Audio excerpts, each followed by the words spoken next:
Hello and welcome to another edition of Sutton Impact Family Style. I'm Jason. And I'm Bill. And I'll start us off with our sports business moment. So, Jason, what do you think about robots preparing your food at sports stadiums? Anybody who knows me knows that I'm very pro-robot everything. So Why? I like their ability to process information logically. I assume they're cleaner than most people. Well, let me share this with you, how they think this is going to work. Okay. So it's Levy Restaurants based out of Chicago, and they have a lot of contracts with sports teams. So they are viewing it as a robotic chef capable of cooking in commercial kitchens at sports venues. The artificial kitchen assistant is named Flippy, and it's an industrial trial robotic arm that uses a combination of cameras, artificial intelligence, thermal scanners, and lasers to know when to turn burgers, remove them from the grill, complete deep frying cycles, and chop vegetables. So the arm sits on a cart, and the arm can take digital orders and then start the food process, either put the food on the grill or put the food in the fryer, and then monitor the cooking times and alert the human. I guess there's going to be a human near it, so it's going to do that. And change spatulas from one for raw food to one for cooked food to ensure compliance with safety regulations. So they're going to have one. It's going to debut this summer at Dodger Stadium, likely under a different name than Flippy. And it's going to work at a stand that offers fried chicken. And there's going to be one at Staples Center in LA this fall. Very cool. I'm in. You're in. Totally in. Okay. See, now I'm in with robot umpires. Okay. But I'm in with robot cooks yet. I could be with robots preparing vegetables and chopping vegetables and everything else, but and I guess Jason, I guess step back a minute. I've seen some people that work at fast food restaurants, and maybe I'd be better off with a robot fixing my food. That's my theory. Until they pay, a decent wage to the people that are working in those stands, then they just don't give it. They don't care. So at least the robot's going to be consistent, and he's going to do his job. And he doesn't care how much he gets paid. Exactly. So, and I assume the robot would be cleaner than the average person. Well, I just told you about changing the spatulas automatically for raw food and cooked food. Right, and I trust a robot more than a person to do that. I agree. That I have no qualms with. Yeah. I mean, it is taking away jobs, which is obviously a negative thing, society-wise and everything else, but, Well, are they going to take away... obviously, yeah, they'll take away some cook jobs, but you're still going to need people there. There's going to be a different level of person there. Right. And then if you combine this with Amazon Go that they're going to have in the grocery stores that they'll also put for concession stands, it'll be just like concession will be a grab and go based on your phone. Exactly. It's pretty crazy. Yeah. And so my original thought was they would hire more people to prepare the food if they were having the grab and go, but maybe they'll just put robots in. But if you're putting all these robots in and doing all this grab and go stuff, and you don't have to pay people to do this, I would hope that the concessions prices will adjust accordingly. They'll probably go up because they'll claim that there's more robot maintenance or something. I don't know. Or more investment in technology, yeah. And the novelty of it, yes. But that's why I'm curious to go to when I'm going to Masters next month. That concessions there are like $1 for a Coke and $2 for a hot dog and $3 for a sandwich. And I'm interested to see how that is. But I've also heard the merchandise store is as big as a Kmart. Wow. Yeah. Yeah. So interesting stuff. Well, I'll throw out a sport business moment and let me know what you think about this. I read the article yesterday that this season, I think on Wednesdays, Facebook is going to stream Major League Baseball. And they'll be the first social media site to officially stream baseball. Or any professional sport, for that matter. I mean, obviously, through Periscope and some other apps, people have been doing it illegally for a long time. But this is actually, in a partnership with Facebook. Yeah, and I like the attempt. I'm not so sure people are going to watch a streamed baseball game. I know. I can see a streamed basketball game or streamed something that has more flow to it and more speed. Even an NFL game streamed is going to be slow because of all the timeouts and all the stoppages of play. I But think hockey, basketball, I mean, hockey on your phone might be tough, but basketball and definitely MLS. I could see all those things happening on your phone. that's what I thought But, initially too. But then I thought, it's a Wednesday. You're at work. mm-hmm. You open up a Facebook window. You have the game playing while you're doing your work, and you're kind of checking back and forth. Then baseball almost becomes a good sport for that because you don't really have to pay attention 24 hours, the entire time you're there. Not that the workforce, the managers would ever want to see that happening, but Now, can you imagine if they were doing it during March Madness and you were keeping track of your brackets?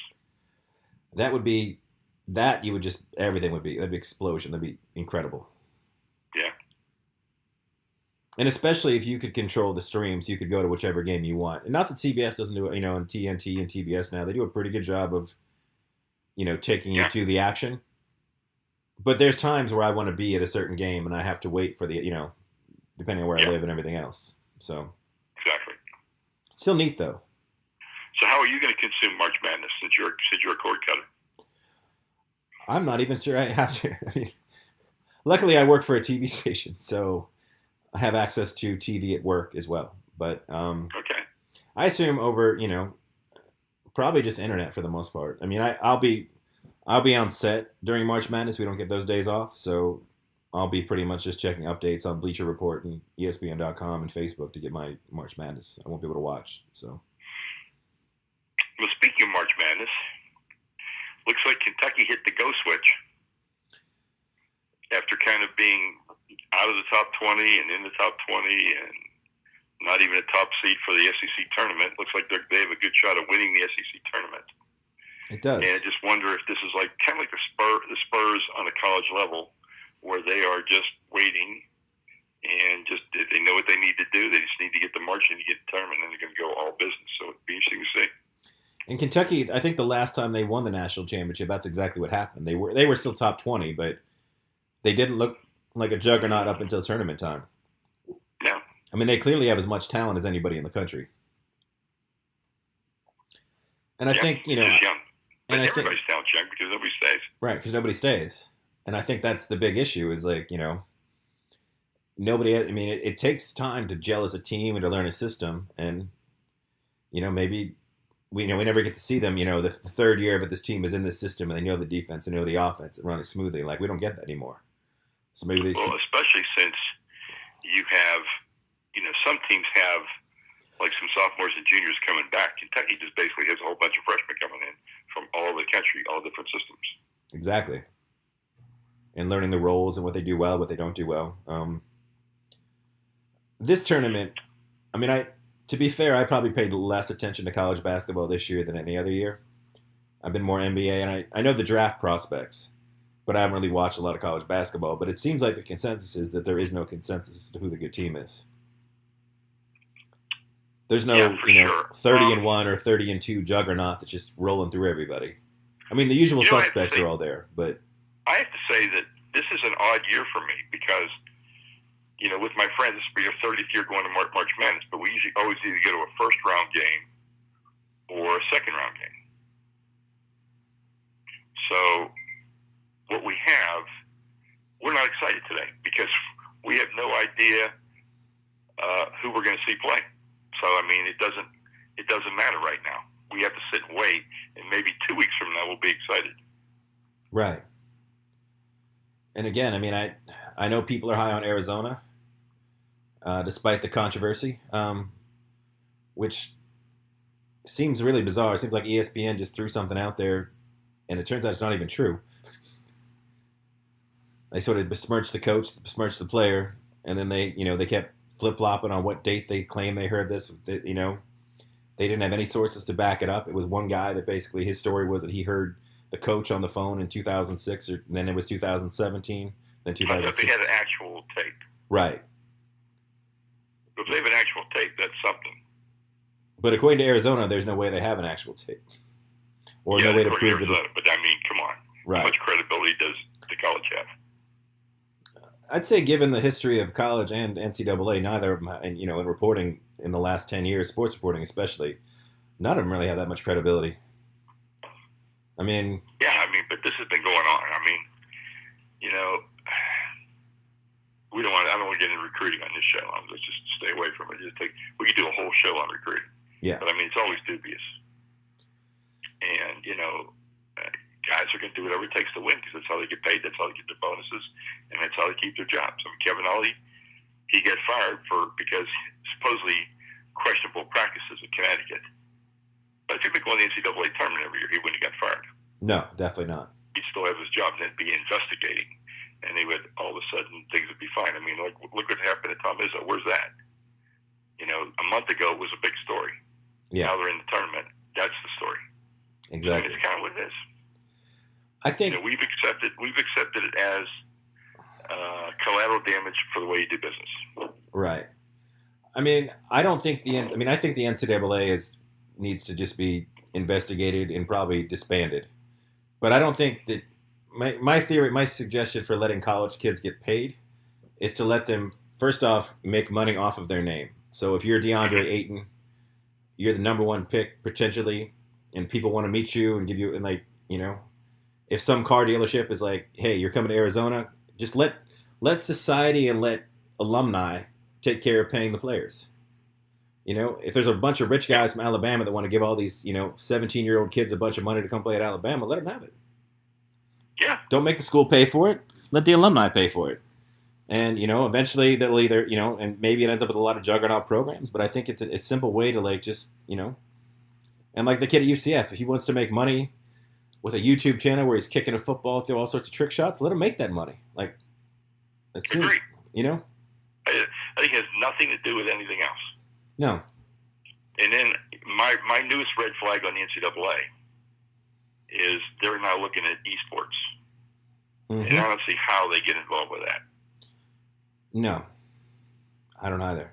Well, they already, remember the famous Ed O'Bannon case from a couple years ago. There's a reason that there's no longer, there used to, growing up, I always had NCAA football made by EA Sports and NCAA basketball, which was my favorite basketball game because you could play the tournament and you could play college kids and you would recruit, fake recruit. It's obviously, but the college players sued the NCAA obviously because, there would be, in Ed O'Bannon's case, if you played as UCLA, there was a 6'9" forward who played exactly like Ed O'Bannon, who looked like Ed O'Bannon, but wasn't, named Ed O'Bannon. And his point was like, if you're going to put my image in here, then I should be making money off it. And then eventually it just made it so the NCAA didn't make games anymore. But that was their first foray into gaming, where they wanted to license everything but not give players any money. They didn't want to share. So right. I don't really know where they'll go from here. But yeah, they should stay away from esports and everything else at this point. They're a mess, but let's critique that another night. All right. We've been days on that topic. So something that's mildly good happening right now is it looks like we're getting an amendment to the catch rule in the NFL. Yes. Now, for years, my theory on all of instant replay and all these questionable calls, I don't think we should have a referee running 70 yards and sticking his head under a little honey hood watching a screen.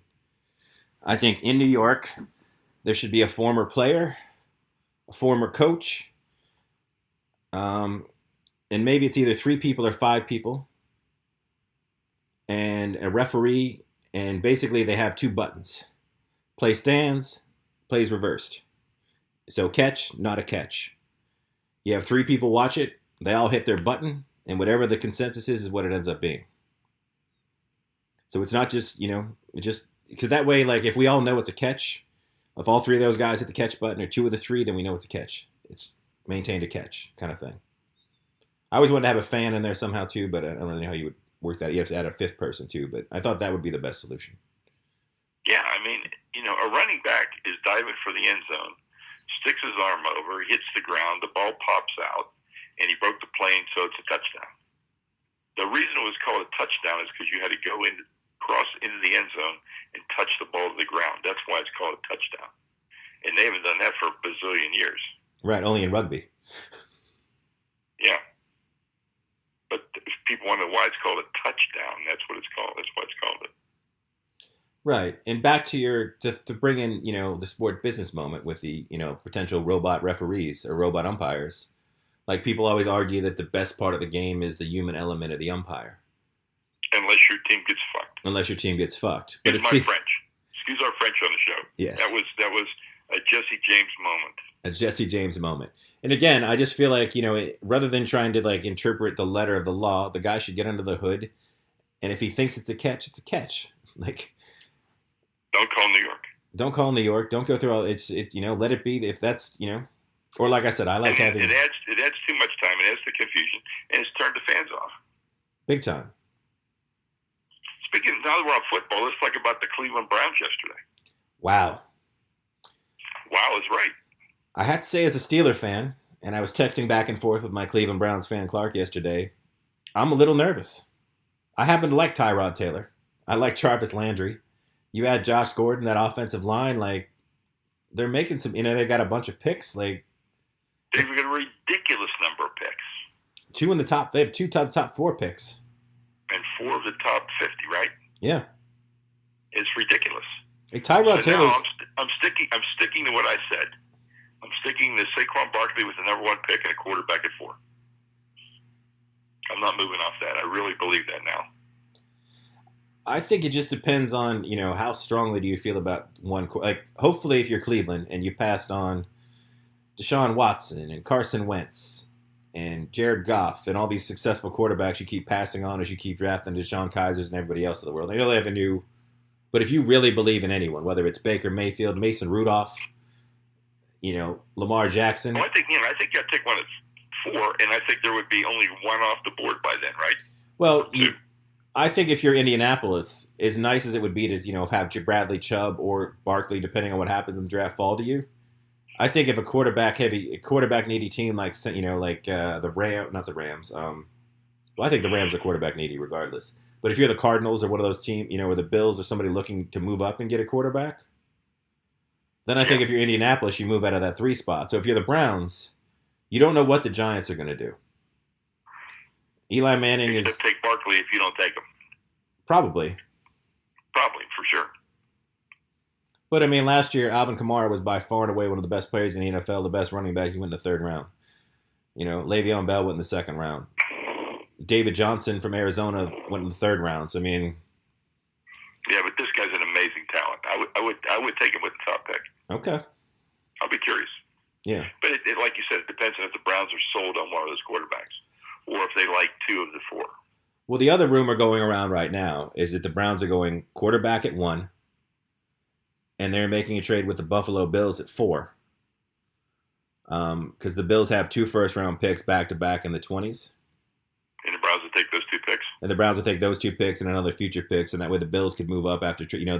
It was like a dual stage trade. Those parameters were already being discussed when the Tyrod Taylor trade took place. Interesting stuff. Because they traded. Well, the NFL is, like I said, the NFL has become a 12-month league, and so there's a lot of intrigue now. And yesterday was a blow-up day. It was. Richard Sherman got cut, then he signed with the 49ers. Tiger is second at the Valspar after 3 rounds. And just teeing off probably about 5-10 minutes ago. I know. Biggest crowds they've had. Everybody loves or hates Tiger, but primarily loves. He's got a real high Q rating. I've never been a big fan myself, as you know. And I think on some level, some of my skepticism about Tiger sort of played out when we got to see the details of his personal life. Yeah. I never doubted his ability as a golfer. I just always felt he wasn't quite the person he presented himself to be. He rang very phony to me, and I think that sort of did play out a little bit. Yeah, he's a pinup boy at Perkins Restaurant, so. He is. And like I said, I always felt like he was sort of the golfer that sort of changed the dynamics of what a physical golfer would be. And now that everybody is sort of caught up with his training and his diet, not taking away from the Jack Nicholsons of the world, but when you watch old golfers before Tiger Woods, it looked like they had all seen, the food. What's a guy on the tour now called Beef? Yeah. The guy they call Beef looks like an old school golfer. Exactly. And, Tiger seemed to be the first one to really bring in training and nutrition and, no question. And he was obviously... He revolutionized the way people play golf. And he was bizarrely pegged as a golfer by his father from the age of 2 or whatever it was when he was on like Price is Right. So yeah, it sort of put him in a different atmosphere. I don't really have much more sports, but I do have some TV movie types. Okay. So I started a new show on Netflix, and people that are listening, this is really cool because it's a BBC show, and it's only 4 episodes. It's called Collateral, and it's a really well done sort of cop show mystery. And Okay. again, it's a quick 4 episodes. You're only investing 4 hours, and you're out. And what are you streaming that from? What network? I am streaming that on the Netflix. Netflix, okay. And I think if you had BBC America, you could also watch it, but I'm not entirely positive. But Collateral, okay. Collateral. And I watched all 4 episodes, and I don't want to spoil it, but it's really well done. It's very well written. It's beautifully shot. Carey Mulligan, who I know a lot of people know as an actress, she plays the lead. And it's pretty fast moving, like it's a really well done show. Current time period? Current time. Well, it's actually it takes place right around the time of Brexit. So, I mean, there is some political. I mean, obviously, Okay. if you were in England or in Europe at the time, especially the United Kingdom, it would be a little more. I mean, contextually, it takes place during that time, and there is some immigration and some political, but it's just really well done. It really keeps it moving. The dialogue is very sharp, and it's a lot of grays and not a lot of black and whites. So I really enjoy it. All right. I'll put that on my list. And also, in this one, I'm only 2 episodes in, so just keep of the 20 that are on Netflix right now. And this sounds weird, but the Frankenstein Chronicles, starring Sean Bean, the famous "I Die in Every Movie I've Ever Been in" Sean Bean. But he plays a detective. During the time, and Mary Shelley is involved. She's in the actual show, not the real Mary Shelley, obviously, but a character based on Mary Shelley.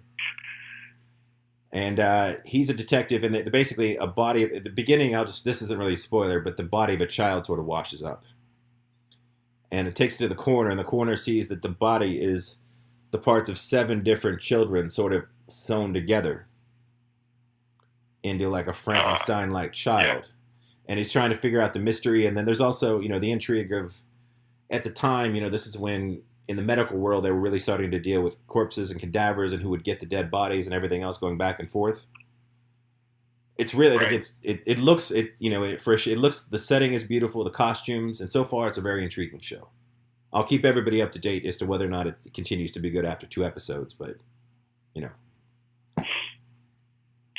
Well, I'm finishing up The Alienist. I think it's one more episode or 2. And that's been really well done. And I talked about Bellevue, which is the last episode of this Tuesday night. It is bizarre and probably the worst acted miniseries I've ever seen. But it's held my attention because of the story, despite the actors. But it's interesting. It's bizarre. Okay. And I started Shoot the Messenger, and I started McMafia. And what are your thoughts on McMafia? That's on my list of things to start this week. I saw the first episode, and it brought me in. I mean, it's, I think off the top, it's pretty violent.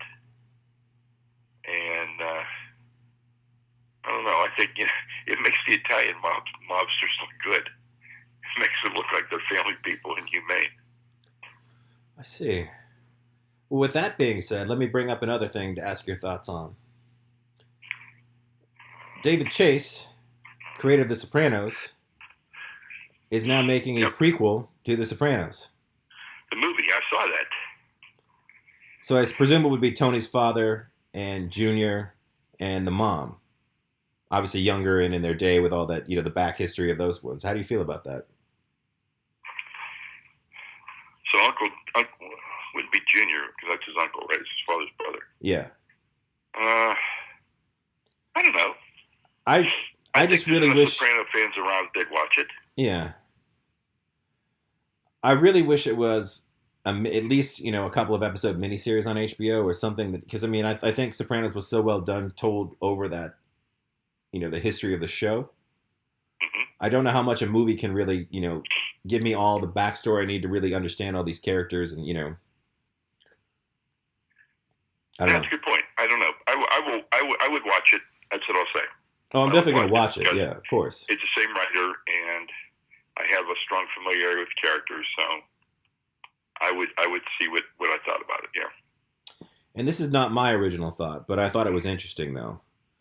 Someone wondered if like this is a movie about the mob in South Jersey in the '60s that he always wanted to make, but we're in the age of extended universes, the only way he was able to get this movie made is if he claimed that it was a Sopranos tie-in.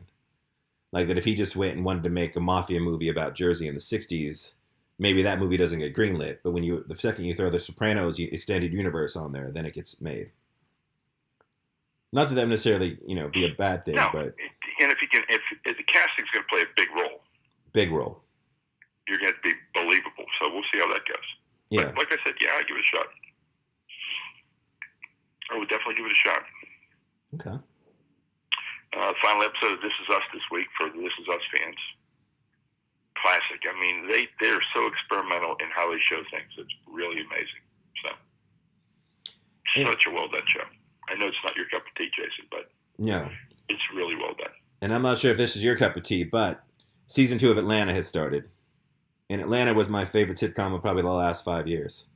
And definitely my favorite American sitcom because I like a lot of BBC stuff. But Atlanta is just such a phenomenal show. And like you said, Atlanta is also very experimental. Like, they do, you just never know what to expect on a show like that, which is what I really like about it. Well, I will definitely try and give it a shot. I'll watch an episode, see what I think about it. All right. I'll be fair. We didn't talk about the Oscars. No, we did not. Well, I don't know if that could be my number one movie. Like I said, I just feel like, when Scorsese won for The Departed is one of the worst movies he's ever made. I'm not saying it's not a fun watch, but Nicholson is absolutely terrible in that movie, and it's not even a great remake of the original Korean film. And he sort of got and I sort of feel like this is the case with Del Toro, but it'd be like, whether you're talking Devil's Backbone or Pan's Labyrinth, like he's been brilliant before.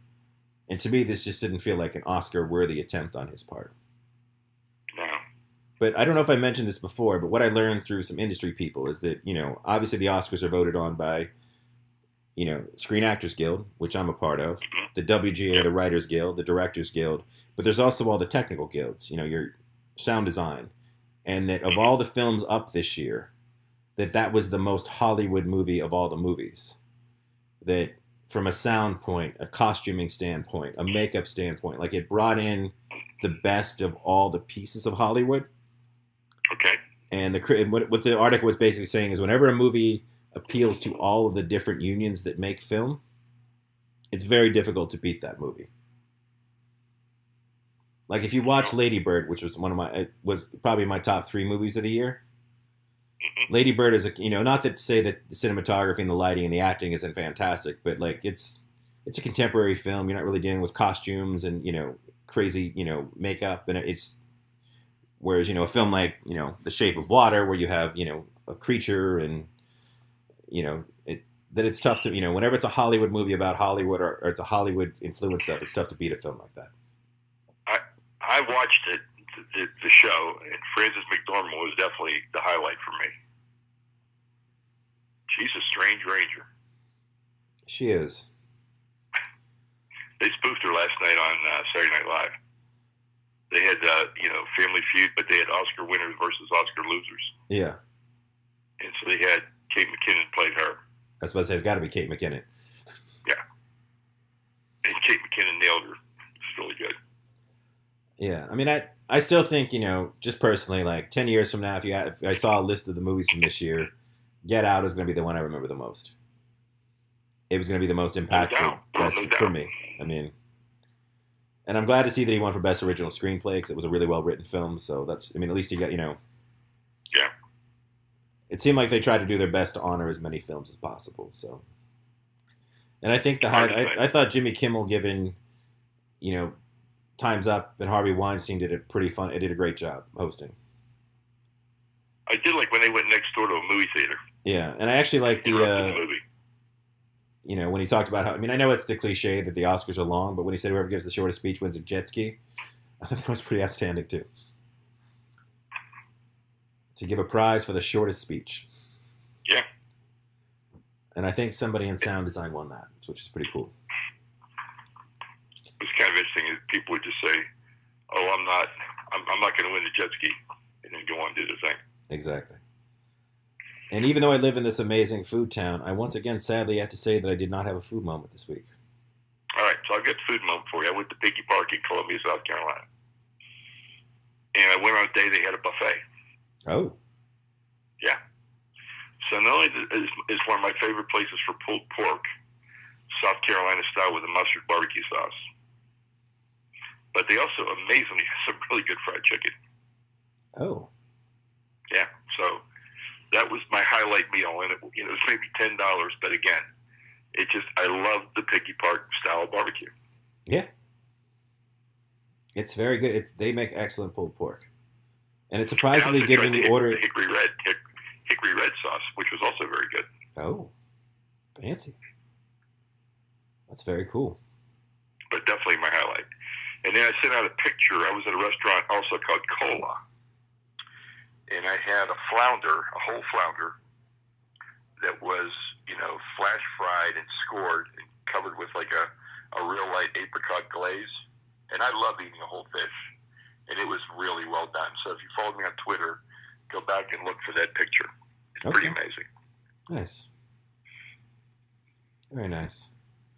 But I'm going to Phoenix and Santa Clara this week, so I will probably hit some, I'm taking the kids out. Mom and I are going to go to our favorite restaurant in Phoenix, which is Richardson's New Mexico style cuisine. Okay. And it's really good. Well, that'll be good to hear about next week. Yeah, we'll talk about it next week. And I'll try and send some pictures out. But Richardson's is probably the darkest restaurant I've ever eaten in, so we'll see how it turns out. All right. All right, well, we'll sign off then. Next week we'll be able to talk about the first round of March Madness and see where Tiger was. Exactly. So till next week, thank you. Appreciate the support.